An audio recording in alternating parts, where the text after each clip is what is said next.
Hello everyone, Don here with the latest update on the War Corsair. Today is Sunday. It's the 14th. It's about 70-some degrees out right now, overcast, and storms were coming through, but got a little rain here, but not much. Alright, so if you've been following, last week I was getting the lights for the gear indicator all hooked up. So here you can see I've got the voltage LED controller board here. It's all wired in, tied wrapped right to the bundle. The fuel tank isn't going to touch it. The lights are tucked clean back up in there. Get the strap out of my way. It's kind of tough to see it in there, but it's back in there in place. I wired the powers to these positive and negative terminals, and then there's the gear switch. Had a positive power feed, and I had a big spool wire, cut it off and wired that up here to the power as well. This wire is just a little long. So anyway, that's all done. These are the, again, fuel tank wires. And underneath is the wiring all tied up. Let me grab my light real quick. Something on the ground here. Alright, so now you can have a little better see under there. There's the two relays for the tail wheel motor. All the wires now back behind the throttle control, tied up. Everything's tied up nice and neat, best I can. And you can see what I got. So, oh god, last week when I was here, I leaning over this railing, side rail here of the cockpit, reaching down in there, had my rib cage laying on there, and something went pop right where the front ribs meet the back rib, and today I'm just aggravating the hell out of it. So let me bring my light back over here so you can see a little better what I got going on. So again, there's all the wires tucked up. I almost made these too short, so that's why they're kind of sticking out a little bit there.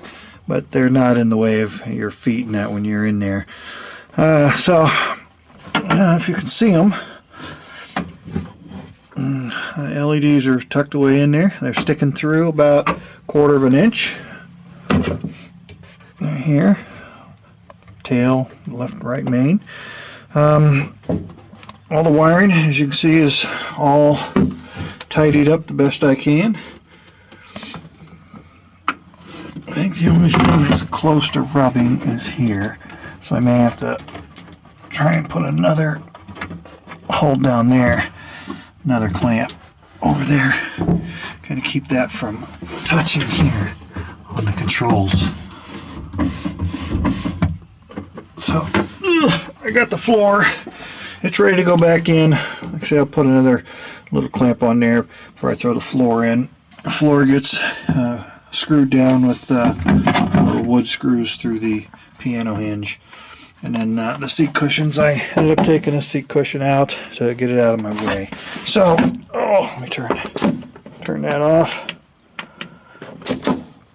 Alright, I'm going to turn the power on, and you'll see these green lights come on. So I turned them down so they're not as bright. We'll see how they look. That's with the light off. Let's see what happens when you turn the bright light on.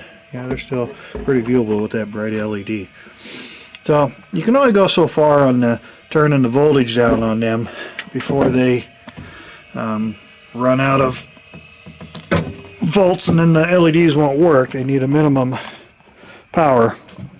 So, still didn't get to tuck those wires in. I did pick it up. I'd get back in the tail, and there was a clamp up in there from pulling wires that I needed to get out. So I got that out of there. But I can put it back on the ground. I can't cycle the gear yet. I did. Let me show you what I had to do under here. Oh my god. Pain. Alright, it's kind of tough to see in here, but this is the down switch, and the up switches are up there. I added a second up switch. See if I can get a little better light in there. So you can see there's double stacked switches in there. Need 3 hands, folks. Need 3 hands. It ain't gonna work. So, but anyway, trust me, there's a second switch up in there. Now the problem's going to be is that switch needs to get triggered. I can reach up in here, but there's two triggers on there now. Outside trigger and inside trigger. The thing was set up to hit the inside trigger, so I got to do something so it'll trigger both, because this second switch only turns the red LED off. When you come off of the bottom switch, when the gear's starting to transit up, it closes the switch and turns on the red one, and then when it gets up top, it hits the switch and it opens the red circuit, takes the ground off of it, and then the blue light comes on. So to get in there, I had to get off of this so I could come in through here with a screwdriver to get on these little tiny screws. This one's fine, but I had to put longer ones in. I only got 2. I bought 4, I thought, and I thought I might have used them on something else, but I only got 2, so.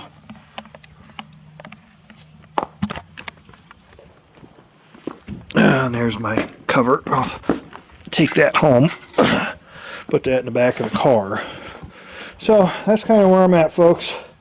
Again, I got down here, I left the house about 11:30, so I got here after 12, and it's now going on.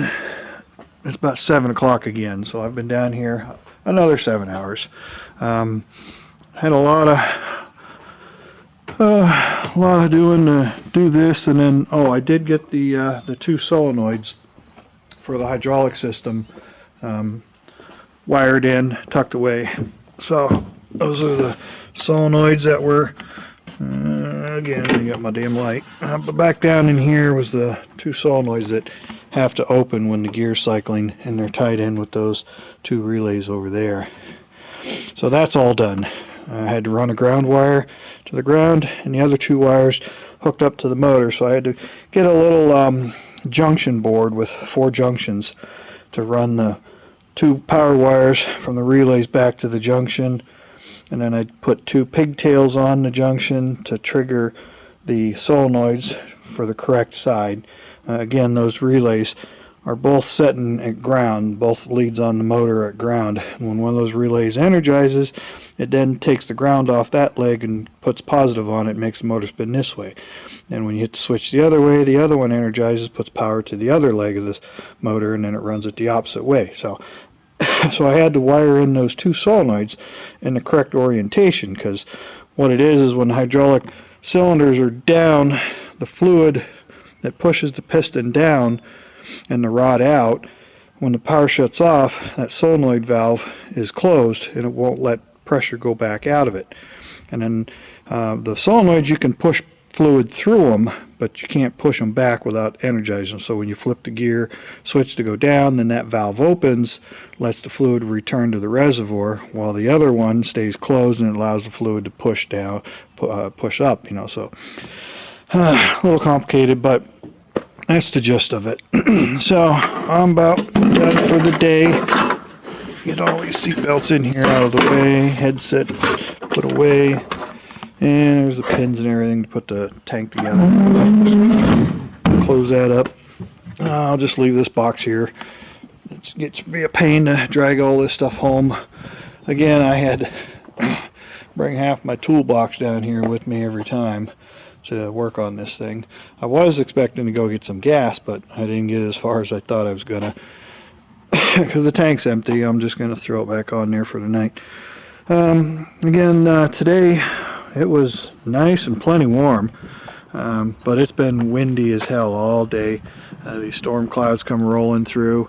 It was really bad up home where I live, clear up that way.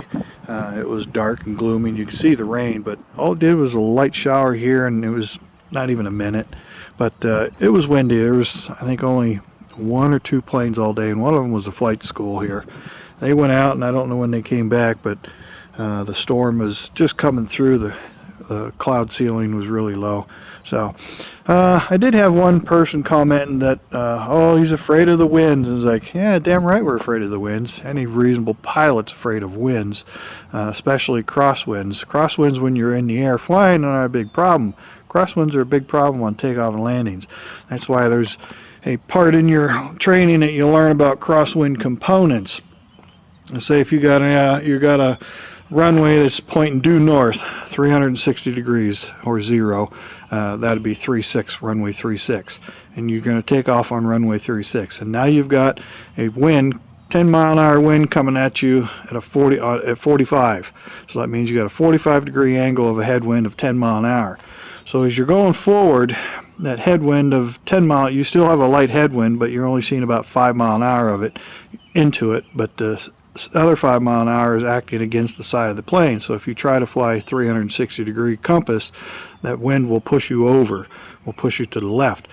While on takeoff and landings, you go through a calculator with a crosswind component to find out what is that crosswind component. So basically you end up with about a 5 mile an hour crosswind component. And every aircraft has a limitation on how much crosswind component you can have to take off take off in the wind. If the crosswind component is 90 degrees, 20 mile an hour, most planes you ain't going to get in the air with that. But every airplane has a crosswind component. The problem with my airplane is none of the literature tells you what kind of crosswind component it is, and what determines how much crosswind component you can handle is the rudder. On the ground, if you don't have enough rudder and you got too much crosswind, the wind's just going to blow you off the runway. You don't have enough rudder to compensate for it. And so that's one of the things you have to find out. So me not wanting to fly when the winds are too strong, yeah, damn right, you can't have too much crosswind on takeoff. You can have 20, 30 mile an hour right down the runway and be fine, but you throw that at 45 or more degrees, that crosswind component, you're grounded. That plane is not going to take off. So I don't know what it is. That's one of the things that you'll have to find out during testing. So there's other little stuff like that. I don't know if the guy who posted that comment about scared of the winds is like, shit, I flew my gyrocopter in 40 mile an hour winds, after the hurricane went through here one year.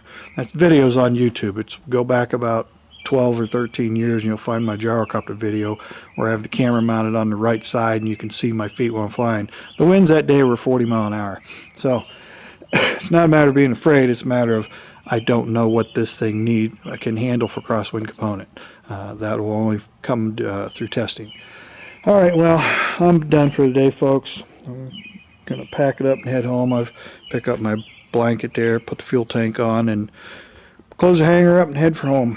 So, as always, appreciate everyone taking the time to watch these updates, and feel free to leave me any comments, questions, concerns, which I see a lot of people saying that now in their videos. I've never heard it before. I've been saying it for years, but I see a lot of other people are saying the same thing. So, comments, questions, concerns, and appreciate all the comments, and as you can see, I answer for the best of my ability most of them. Some of them I'll just give you a check mark that I liked, showing that I did see your comment and read it. So if you got a like on your your post and I didn't make a comment, it's more than likely me giving you a like saying that I did read your comments. So I do read them all when they come in. All right, folks. Like I say, today's Sunday, Monday, Tuesday. The weather all this past week was terrible. Rain, snow mix, cold. Wind, oh my God, for the last 3 days it's just been windier than hell here. So Monday, Tuesday, I think there's still a chance of more rain and cooler down again, but I think Tuesday is going to be warm again. If I'm not doing anything, I might come down and work on that other switch and try to get that finished up, and then put the floor and everything back in, and I can reattach the fuel tank, put some gas in it. So maybe Tuesday I can come down here and do another one Monday or tomorrow or Tuesday. So otherwise, thanks for watching, folks, and I'll see you on the next one. So for now, this is Done and Done Out. Oh, just heard some thunder. Bye, folks.